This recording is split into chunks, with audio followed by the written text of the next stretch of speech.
बहू और बेटी की नवरात्रि। शारदीय नवरात्रि की शुरुआत हो चुकी थी। जगह जगह आसपास नवरात्रि के दुर्गा माँ के पंडाल लगे हुए थे। शाम के वक्त शालिनी सब्जी लेकर लौटती है और उसकी नजर डांडिया खेलते हुए कुछ लोगों पर जाती है।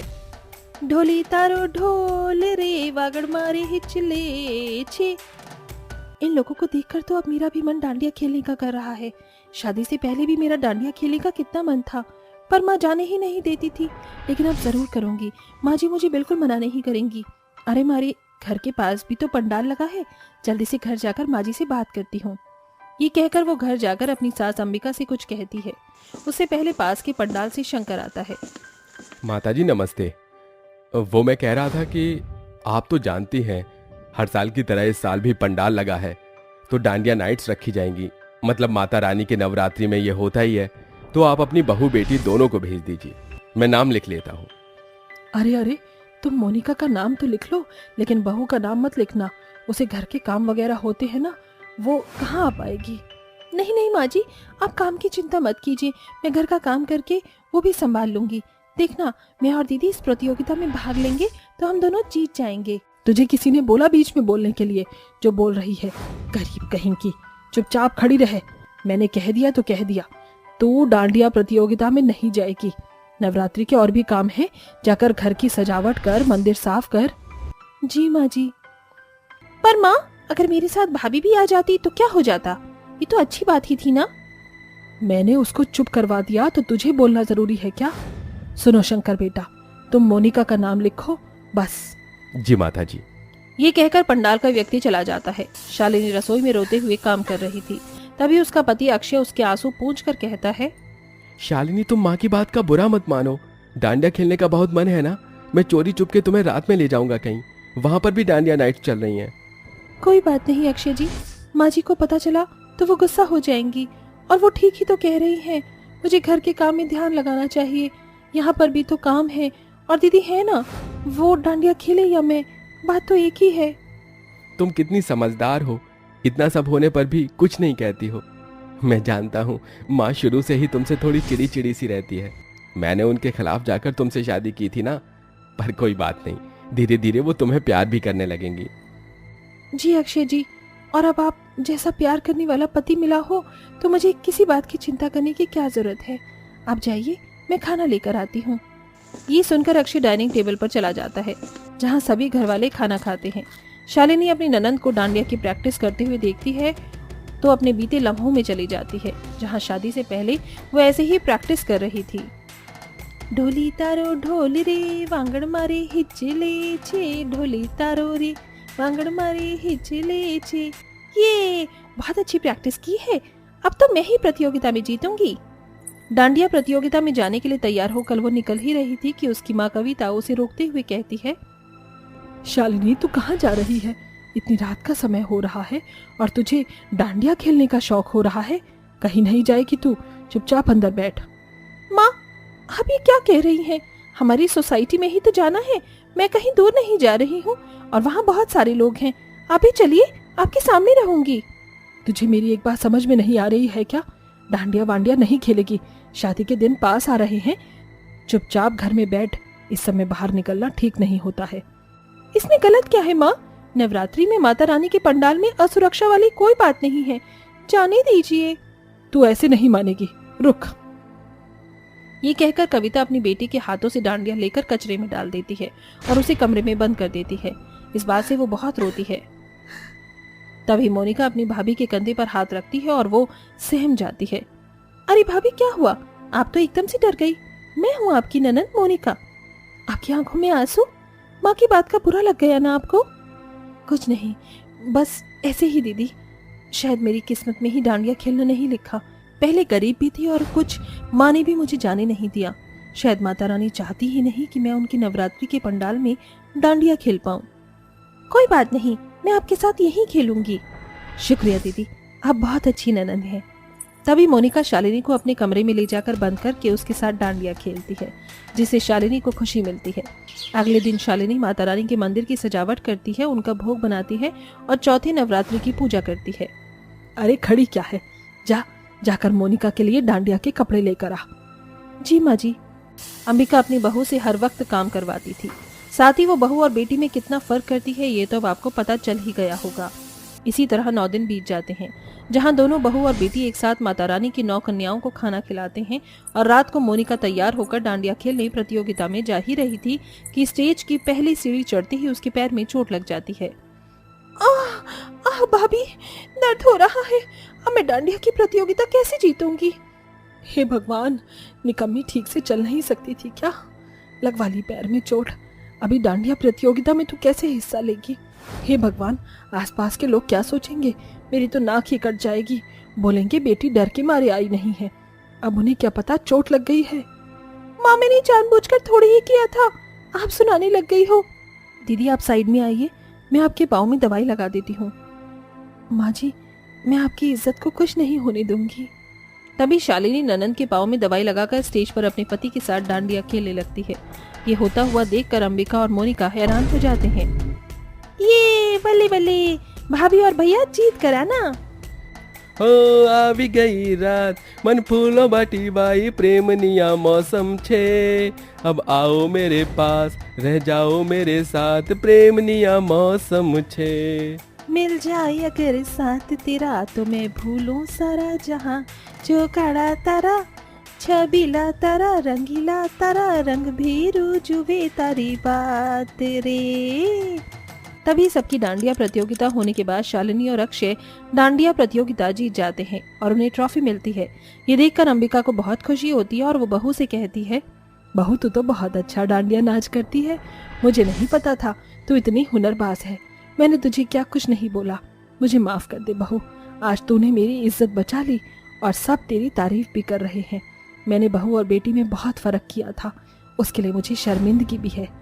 अरे अरे माँ जी, भला मैं आपको माफ करने वाली कौन होती हूँ? जो भी हुआ उसे भूल जाइए और आपने मुझे अपना लिया, इस बात की मुझे बहुत ज्यादा खुशी है। देखा शालिनी, मैंने तुम्हें कहा था ना एक दिन माँ तुम्हें अपना लेंगी। वाह भाभी, आपने तो धमाल मचा दिया। चलिए अब माता रानी का सब एक साथ आशीर्वाद ले लेते हैं। हाँ क्यों नहीं। इसके बाद सब एक साथ माता रानी का आशीर्वाद लेते हैं और अंबिका को भी अपनी गलती का एहसास हो जाता है, जिसके बाद वो अपनी बेटी और बहू को एक समान प्यार करके खुशी खुशी रहती है। इस बार भी तू हार गया रमेश। साली आज किस्मत ही खराब है। आज तो बॉटलें खरीदने के लिए फूटी कौड़ी भी नहीं है और ना ही अगली दाव खेलने के लिए पैसे हैं। रमेश, एक चीज अभी दाव पर लगाने को तेरे पास है, तेरी बीवी। ठीक है, वैसे भी उस काली कलूटी से मेरा मन भर गया है। जीता तो भी ठीक, वरना साली से पीछा तो छूटेगा। रमेश बिना कुछ सोचे अपनी बीवी को दांव पर लगा देता है और उसे हार जाता है, जिसके बाद उसके मनचले दोस्त उसके घर आते हैं। अजी आ गए, खाना लगाऊं? थोड़ी खातिरदारी हमारी भी कर दो भाभी जी। ये कहते हुए रघु जानवी का हाथ पकड़ लेता है। रघु, मैं कहती हूँ छोड़ मेरा हाथ। तेरी हिम्मत कैसे हुई मेरा हाथ पकड़ने की? तेरा पति जुए में तुझे हार गया है, इसलिए तेरा हाथ और तू भी मेरी है। रानी, ज्यादा नखरे न दिखा और तू बिल्कुल चिंता मत कर। भले काली है तो क्या, हम तेरी कदर करेंगे। आजा मेरी रानी। नीच कमीने, मैं कहती हूँ दूर रह मुझसे। जानवी बिना डरे रघु को खींचकर थप्पड़ मार देती है। तभी वह बौखलाकर जैसे ही उसकी बाह पकड़ता है तो जानवी के बाजू के हिस्से का ब्लाउज फट जाता है और जानवी अपनी इज्जत बचाने के लिए वहां से भागने लगती है। तभी बहुत तेज तूफानी बारिश शुरू हो जाती है। हे भगवान, मेरी मदद कर, रास्ता दिखा, मैं कहाँ जाऊं, वरना ये दरिंदे मुझे नोच खाएंगे। मुझे किसी भी तरह से अपने मायके, अपने बाबूजी के घर जाना होगा। भागते भागते जानवी के पैर में कांच चुभ जाता है और वह बुरे हालात में अपने मायके पहुंचकर घर का दरवाजा खटखटाती है। दरवाजा खोलिए पिताजी, दरवाजा खोलिए। मोहन जल्दी से दरवाजा खोलता है।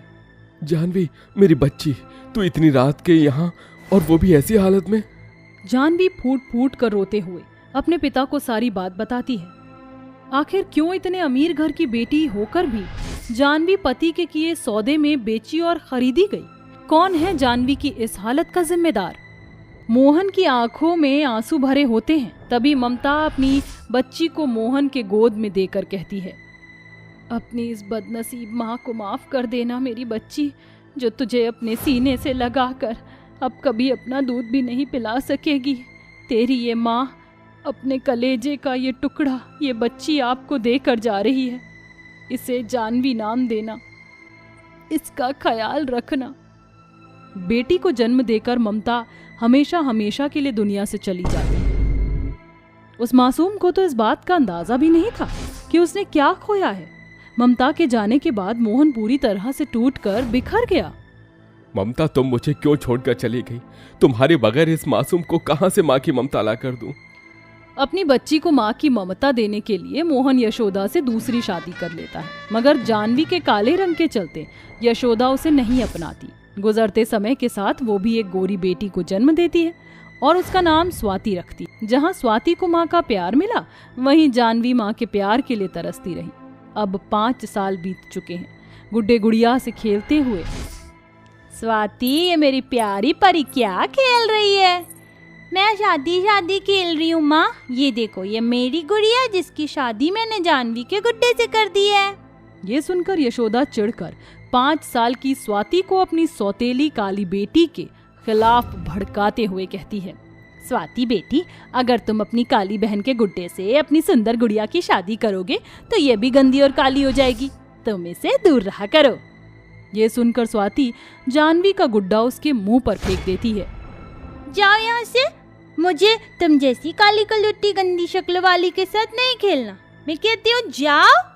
अपनी गोरी बहन के भगाने पर जानवी आंसू भरी आंखों के साथ वहाँ से चली जाती है।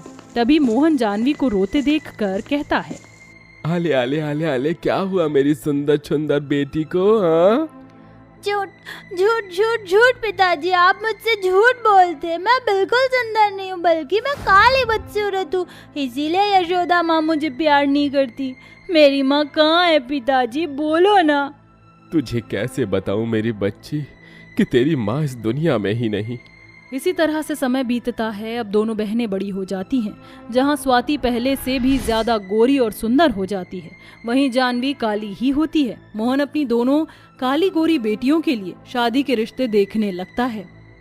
जानती हो यशोदा, मैंने हमारी जानवी के लिए बहुत ही अच्छे घर में रिश्ता देखा है। बहुत ही हंसमुख और अच्छे लोग हैं। अपनी काली बेटी का अच्छे घर में रिश्ता होता देखकर यशोदा गुस्से से कहती है, देखो जी, कोई जरूरत नहीं है इस काली कलूटी का अच्छे खानदान में रिश्ता देखने की। मैं तुम्हें इसकी शादी में लाखों का दहेज नहीं देने दूंगी। अभी स्वाति की शादी होनी भी बाकी है। अगर तुमने मेरी बात नहीं मानी तो मैं स्वाति को लेकर इस घर से चली जाऊंगी। ये सुनकर जानवी अपनी खुशियों भरी जिंदगी को दांव पर लगा देती है। माँ, आप जहाँ चाहेंगी मेरी शादी वहीं होगी। मगर जानवी, ये तेरी जिंदगी का सवाल है बेटी। पिताजी, आपको आपकी इस बदनसीब बेटी की कसम, हो जाने दीजिए ये शादी। मैं नहीं चाहती मेरी वजह से ये घर परिवार टूटे। चलो, मेरी काली बहन ने कोई तो समझदारी का काम किया। दहेज बचाने के लिए यशोदा अपनी काली बेटी की शादी गरीब सीता के नशेड़ी बेटे रमेश से तय कर देती है। यशोदा, लॉकर की चाबी तो देना, पैसे चाहिए। पैसे चाहिए? मगर किस लिए? मेरी बच्ची की शादी है यशोदा, उसकी शादी की तैयारी के लिए पैसे तो चाहिए, हलवाई वाले और टेंट वाले को देने के लिए। कोई जरूरत नहीं है झंझट पालने की। घर के आंगन में मंडप गाड़ कर देंगे तुम्हारी काली बेटी का कन्यादान। घर के आंगन में मंडप गाड़कर फीकी पुरानी साड़ी में ही यशोदा अपनी काली बेटी की शादी कर देती है। जहाँ सास सीता फटी पुरानी साड़ी पहने उसका स्वागत करती है। आओ बहू, मेरे घर में तुम्हारा स्वागत है।